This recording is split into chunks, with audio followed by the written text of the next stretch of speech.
Hello and welcome to Captain Charlemagne's Models, Episode 2 of Captained on the Bridge. You may notice that I'm in a completely different area than I normally am. That's because currently there is a dog running around outside being quite noisy.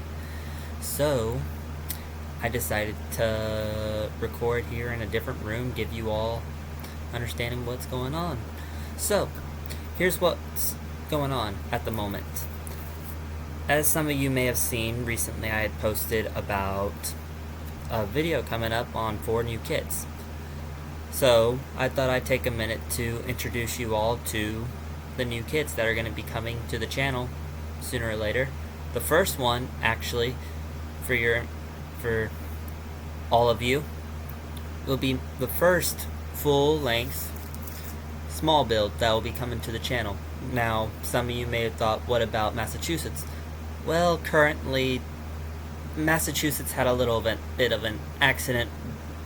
You see, when I was washing her in the sink to get rid of the resin residue, there was a small piece on her. If you've seen the Massachusetts video, you'll know what piece I'm talking about. It broke off and fell into the drain when I took to clean the water out. I hadn't expected it not to be into the catcher. So, I have to find a way to replace that small piece before I can actually start on her, or else it's gonna look real awkward.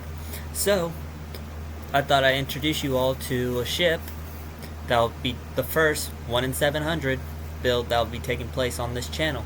And that would be USS Tennessee, BB-43 in her 1941 configuration. So, the reason why I'm doing Tennessee in her 1941 configuration rather than, say, Tennessee after she was modernized was, well, to be honest, I'm not a fan. I don't hate them. I'll clear that up right now. So nobody can say that, oh, Captain Charlemagne, you hate the post-Pearl modernizations? No. I actually think the ships turned out quite nice. However, I'm not a fan. I just think that they copied the South Dakota class way too much. It's like they made them into smaller, fatter South Dakotas. That I'm not a fan of that. In truth, I'm one of those ones that much more preferred the ships in their original configuration because I thought they were quite nice looking. So, why is it that it's going to be USS Tennessee? Why not California or any of the Colorado class? Well, the USS Tennessee holds a small part of my heart. You see, most of my family on my grandpa's side, a lot of them came from Tennessee. As such, this model build is more of a dedication towards them than anything else. Now, I do have family in Mississippi, too. The problem is there is no models of USS Mississippi out there. As such, Tennessee was the closest thing I could get. And while it would be fun to have a Mississippi, it's just, I don't want to get the resin model of the pre-Dreadnought that later was sold to Greece. Now, I also have something else that will be going along with the Tennessee. A wood deck. Pardon the glare. So this wood deck is from Blue Wax Model Company. And as you noticed, it doesn't come with just the wood deck.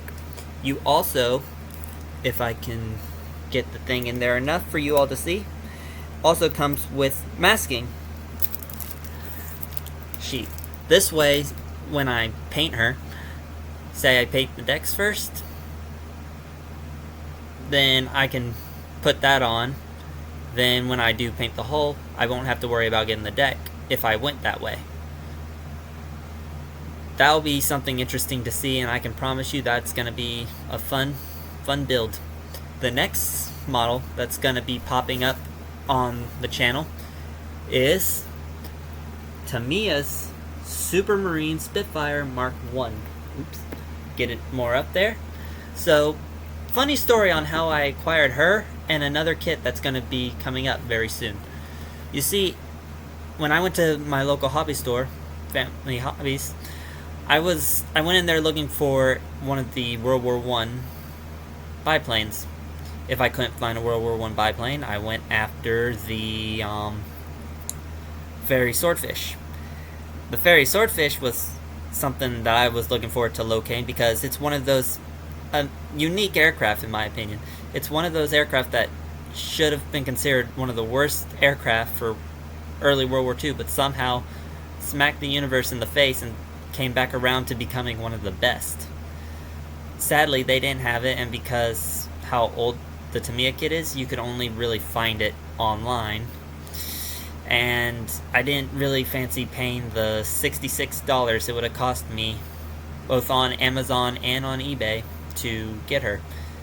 Lucky for me, the Spitfire was there, and I quickly took up on that because it's a unique aircraft.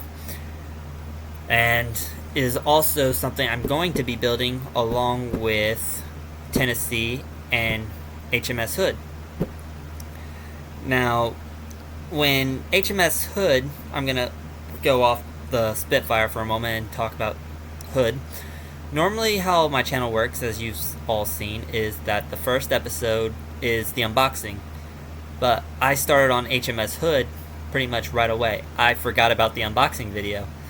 So her first episode won't be an unboxing because I don't think anybody's going to like an unboxing where the model sprue is cut up already. So people will probably be like, what went there? When in those spots was her dang it, what are they called? It's gonna come to me later. The shafts, the propeller shafts. So the first episode is pretty much gonna be me telling you all where she currently is. That should be up in a few days if something doesn't come up. But anyway, back to the Spitfire. So when I found her, I was actually shocked I found her. I had been rummaging around the shelf, because how they have their shelf set up where the model area is. So it's in the back of the store and corner. You have the top shelf, which has ship models, the middle shelf, which has planes, and the bottom shelf, which is tanks. At first, you wouldn't have noticed the Spitfire was even there. And then I started rummaging and rummaging, moving things around, and someone had stuck it right there in the back standing up, to where you wouldn't have noticed it unless you were purposely hunting for it. So, me being the interested little modeler I am, I went ahead and grabbed it. And my luck, it was $46.99, and I actually had the money on me at the time, and I went for it. It was a deal I wasn't going to miss, as while I'm primarily a ship model, I do like doing models of different subjects. I've done one plane already, and that was the Hellcat by, I believe it was Trumpeter that did that Hellcat. So that's something to look forward to, and let's hope that no parts get lost to the Carpet Monster, as the Hellcat did. Next that's coming up is another kit by, it's another aircraft kit. This time it's the Hobby Boss 1 in 48 scale F4U-1 Corsair early version. So this version of her, let me turn this around, was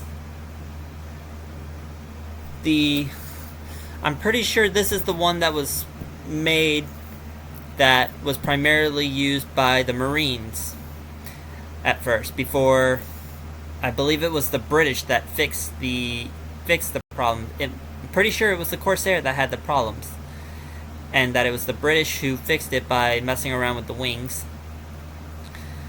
So why did I get this one too? Well, this one was actually sitting right there on the shelf. there was it, and then there was the F4U 5 in. But the confusing thing to me was it also said early version. It took a helpful gentleman in the store, and if he does ever see this, thank you, who explained to me the difference, and I didn't even notice it at first, was you looked at the picture, you could tell that it was a different type of cockpit, and that it had different setup on its fuselage. So, like, here, I'll point it out.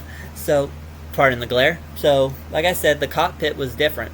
So, that one, I'm pretty sure, was the later model, after all the issues had been ironed out of the Corsair originally.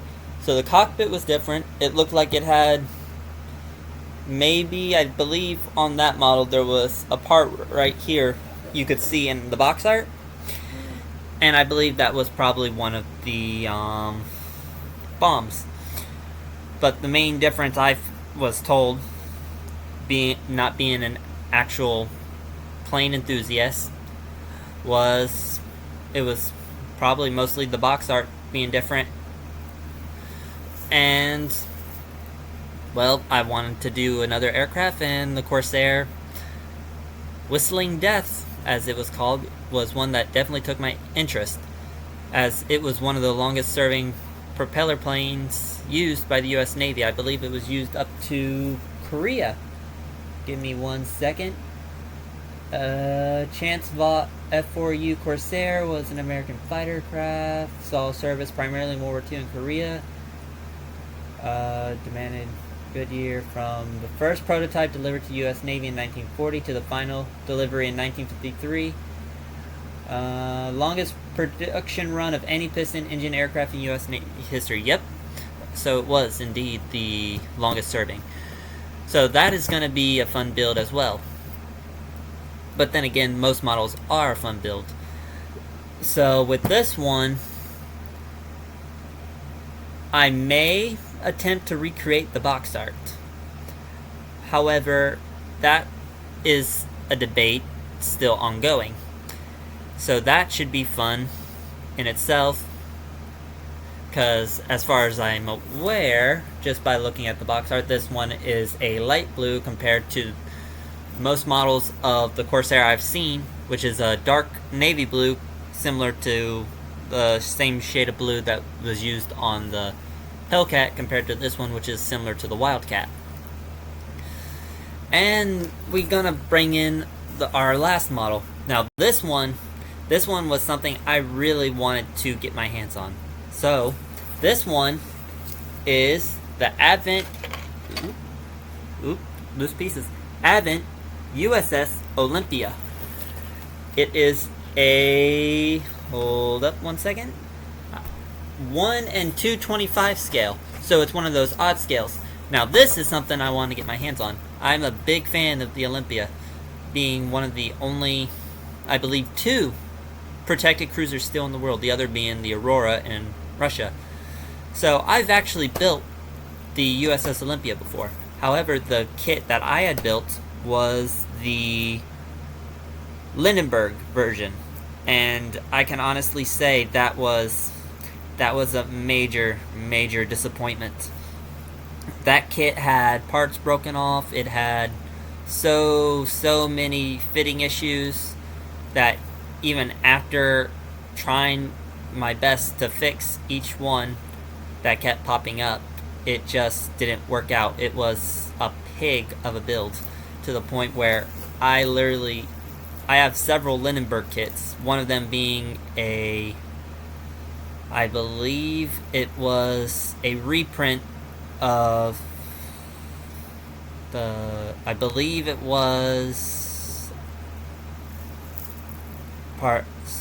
trying to think. Something involving Monitor and Merrimack, I believe it was. But I had built the Lindenberg version, and I was highly disappointed. I had seen a video by a gentleman called Commander Wolf here on YouTube, and he did this set kit. Now, this kit I had seen, and knowing all model kits, they're not perfect, has some issues. However, USS Olympia was something that I really wanted, and that it's one of those ships that you just have to have in your collection, especially if you're an American and you know its history, as it was such a major piece of American history in itself. And it's actually on my bucket list one day to actually visit her. So to have a kit, especially a vintage kit, because when I looked up on Scaledex, I believe it is, this kit is 1979, 1980, so it's quite easily a vintage kit. However, some vintage kits are amazing models in themselves, as I've built 2 vintage models already. One of them was USS Oregon BB3 in the same scale, and that turned out amazing. It was one of the best models I had built. In fact, she was the best up till now. I've only really gotten into modeling 3 years ago. It was more, while I wasn't disappointed or didn't like models, it was a coping mechanism. And then after eventually getting over it, I just sunk my teeth into the hobby. So having experience with Oregon, it got me very interested in vintage models as well. And the other one I built, while I'm not completely sure she is a vintage, the Airfix HMS Iron Duke, I've also built her, and she turned out to be a nice model. A few issues she also had, but she turned out real good. Now I'll admit there was a third vintage I've built, but like Olympia, she was a pig to build, and that was the Frogs Royal Sovereign. Not again. If I can get a Revenge class battleship, I'll go after the Orange Hobby kit. So, with the 4 kits out of the way, I believe for turning out, seeing the video. I wish you all a good day. Well, for some of you it's probably the week, not the weekend. But either way, a good week, a good weekend. Thank you for tuning in. I hope you all stay safe. And Godspeed, and this is your Captain Charlemagne.